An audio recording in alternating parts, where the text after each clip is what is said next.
Welcome to Chillin' 101. We hope this video helps. In this video, I will explain how to make quinoa dosa batter.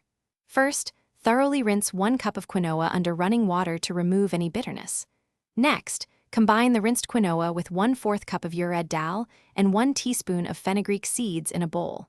Cover them with plenty of water and let them soak for a minimum of 6 hours, or preferably overnight. This crucial step ensures proper fermentation and a smooth batter. After soaking, drain all the water from your quinoa, urad dal, and fenugreek seeds. Transfer the drained mixture to a wet grinder or a high-speed blender. Add about a 1/2 cup of fresh water, or just enough to help the blades move. Grind until you achieve a very smooth, fine batter, similar to a pancake batter.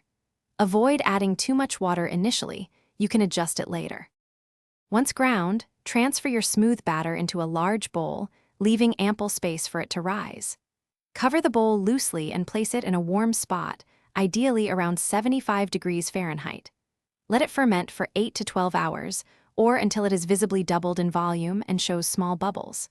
This fermentation process is key for light, crispy dosas and adds a wonderful tangy flavor. After fermentation, gently stir in salt to taste. Heat a non-stick griddle or cast iron pan to medium-high. Pour a ladleful of batter onto the center and spread it outwards in a circular motion to form a thin dosa.